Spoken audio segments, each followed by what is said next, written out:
Alhamdulillah wa salatu wa salam ala rasulillah. Ọpẹ́ ni fún Allah tí ó ṣe wá ní Mùsùlùmí ọmọlẹ́yìn Ànábì wa Muhammad sallallahu alaihi wasallam tí ń tẹ̀lé sunnah Ànábì sallallahu alaihi wasallam.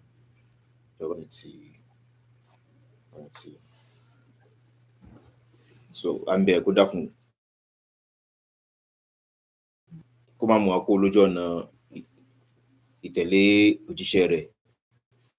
tí eléyìí tí ó ti fi wá mọ̀, tí ó sì fi wá sí. A sì ń bẹ̀ àwọn tí àwọn náà tó ti yẹ̀ kúrò tó pé ọ̀nà àánú tí ó ń ṣe ọ̀nà ojú ọ̀nà yìí náà làwọn náà wà. Kó dákun kí ó fi àwọn náà sójú ọ̀nà kó tó pẹ́. So Ànábì sọ pé ní inú hadith khatton, so Ànábì ya ìlà kan, so Ànábì wá la ìlà kan sí àárín ìlà yẹn náà mustaqiman, ìlà yẹn straight, Ànábì la ìlà kan tó straight. Wa khatta,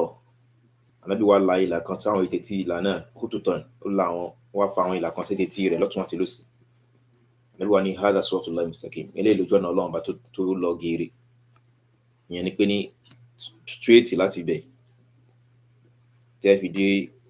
láti ibẹ̀ wọnú àlùjánnà straight lẹ́ẹ̀mátọ̀. Ìyẹn ní ìlà tèmi Ọlọ́run bá tí Ànábì wá tí wọ́n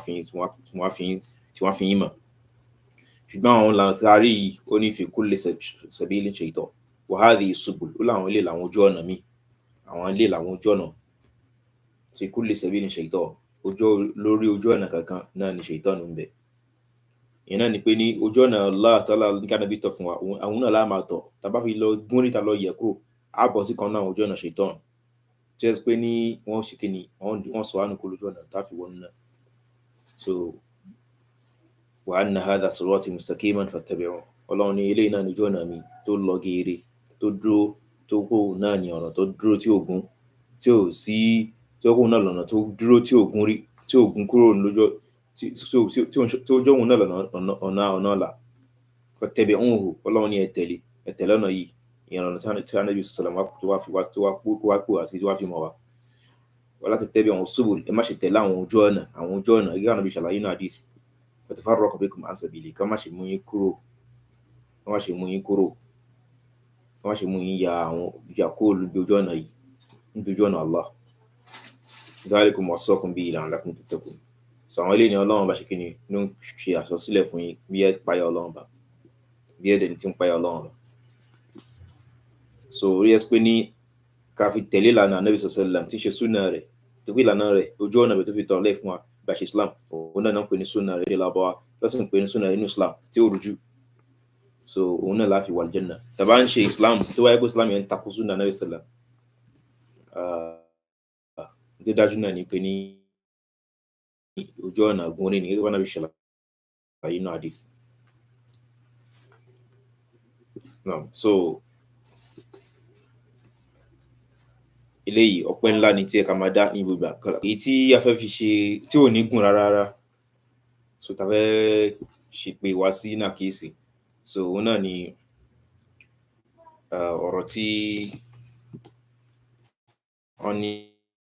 bàbá alagbara omi sọ, wọ́n sọ tá a sì tún gbọ́ lẹ́nu wọn náà kó wọ́n sọ. Ṣé wọn pé ayé nísìnyí ò nídìí kò ṣẹ̀ ríyàn sójúkojú, so ká tó mọ̀ pé ó sọ̀rọ̀. So ayé ti dá ayélujára, èèyàn lè sọ l'Amẹ́ríkà tí màá sì máa wò ní Nàìjíríà yín báyìí. So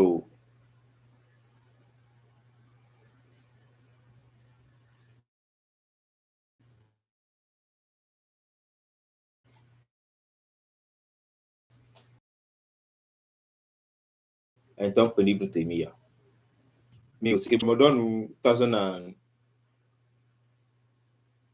ọdún 5 sísìn 2025 la wáyé àrí, káàkiri 2019 torí 2020 yẹn, so 2020 so 25 márùn nìyẹn. So láì káàkiri 2020 tán, so ọdún 5, so káàkiri pé towards the àbí parí 2019 sí ibẹ̀ 2020 tí ọ̀rọ̀ àwọ̀ ìjáàbù àwọ̀ tí ọ̀rọ̀ ìjáàbù sí lára ẹ̀sìn tó ń ṣẹlẹ̀ ní ayége, tí ọ̀rọ̀ ìjáàbù sí lára ẹ̀sìn Islam tó ń ṣẹlẹ̀ láyége, tí mo bá dẹ̀ ṣe mistake tẹ́ pálásìkò yẹn náà ni ọ̀rọ̀ a lè jẹ ajá náà ń lọ ní àsìkò náà látọ̀dọ̀ so tó ń ṣe olùmẹ̀sìn tó yẹ kó níbẹ̀ lò máa ń kà tí ó sì máa ń kánú ẹ̀sìn náà ni ọ̀rọ̀ èpè gidi, èpè tí tẹ́ pé ẹni tí mo lè sọ pé ó ń ṣerú ẹ̀ nísìnyí náà ní Jackman. A mọ̀ pé àwọn afáì máa ṣe pé ìbọ̀ bí àmì tí màá gbé ìpè ṣá àbálágbára omi náà àsìkò yẹn làwọn ń wọn ìpè gidi débi pé ọdún yẹn ìdí ẹ̀kọ́ máa dárúkọ ọdún nìyẹn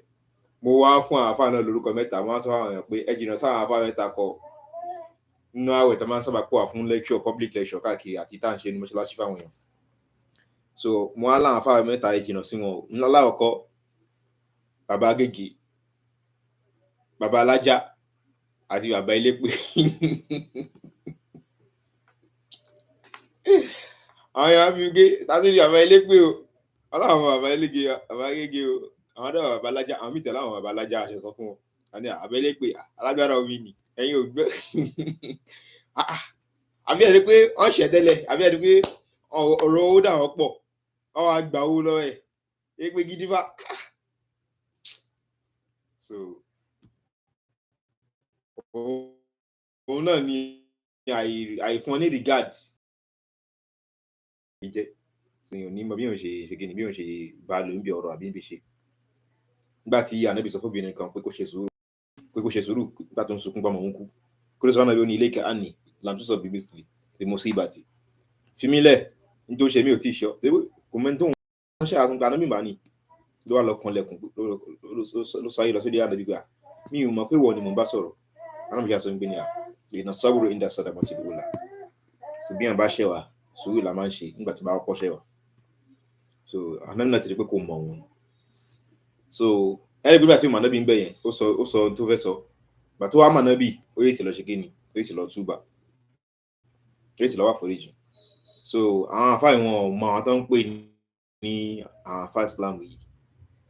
Islam tẹ́yìn gan ń ṣe tọ́lọ́run adáwọ̀ òbò gan láàpọ̀lọpọ̀ nǹkan tẹ́yìn gan ń ṣe nísìn true pé dáhùn àtàwọn ọmọ bí Imam Ibn Taymiyyah true pẹpẹ irú wọn lẹ́yìn tó fi ń rí Islam dáhùn àtẹ́yìn tó ń ṣe ní Nàìjíríà ìgbà tí wọ́n ti pẹ́ tó ṣe sunnah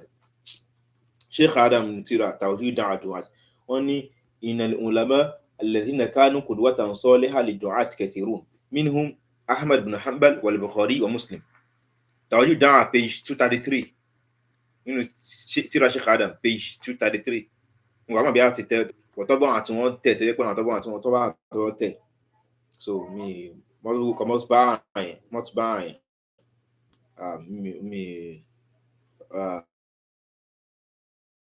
náà ọ̀tọ́bọ̀n àti wọ́n tẹ̀ tí ó ní kìláàfù tó le báyìí tó dẹ̀ tóbi dáadáa so Sheikh Adam sọ pé ní àwọn àáfàá tó yẹ sí pé tẹ́ pé olùpèpè ẹ̀sìn ni wọ́n tọ́jà àdékọ́ṣe fún àwọn olùpèpè ẹ̀sìn nísìn ọ̀pọ̀ wọn nínú wọn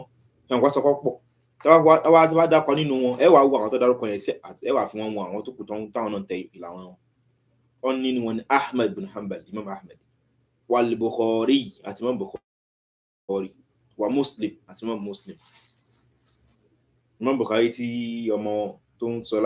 sọ lálà sí ọ̀rọ̀ sí ní Markaz ní ilé kéwú tó jẹ khalifa fún wọn láfi sọ pé ní Sheikh Adam tó bá wà láyé ní ìbànújẹ́ ní ó máa ní irú nǹkan tó ń ṣẹlẹ̀ ní Markaz ní yóò máa jẹ fún wọn torí pé nǹkan tó ń gbé kalẹ̀ wọ́n ti dáwó wọ́n ti dánù sọ̀tàbá tí kọ́nà bá sọ pé Bukhari àti Muslim ní àwọn olùkọ́ṣe dáadáa táwọn tó ń pèpè tó lè kọ́ṣe lára wọn pé báwọn lè ṣe pèpè ní táwọn lè ṣe pèpè lọ́sí pèpè sí súnà náà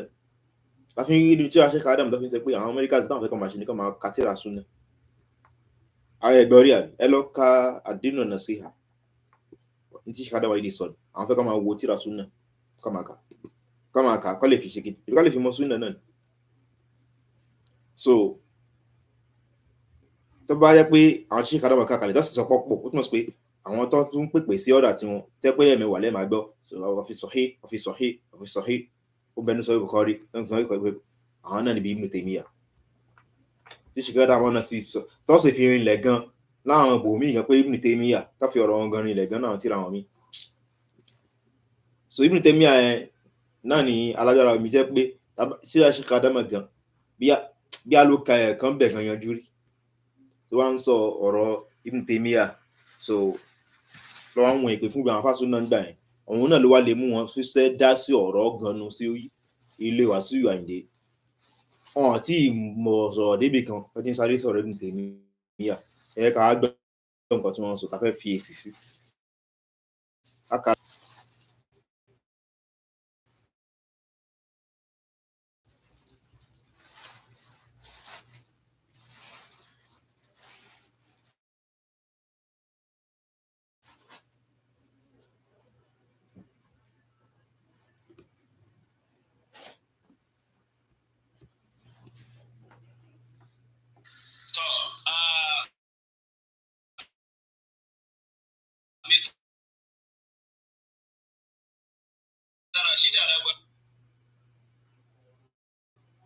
Video on demand play torí mo ń download video kan tèmi.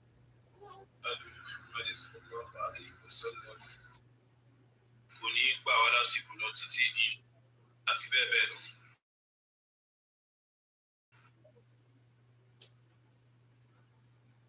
Tèmi àkì í ṣe bí ẹlẹ́pọ̀ ara yín fà.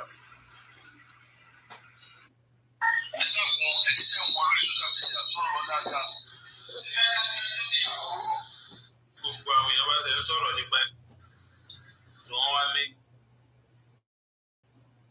tí gbólóhùn náà lè ṣe kí ni tó pàtàkì tó lè bùkátà sí èsì oyè so wọn bá wa jẹ Ibn Taymiyyah so àmọ́ mo fẹ́ pílẹ̀ ọ̀rọ̀ àfàrà agbóhun tí ọ̀gbẹ́ni náà bí ẹlẹ́gbọ́n ní àfàrà ṣídà alágbára omi. Wẹ́ àfà tó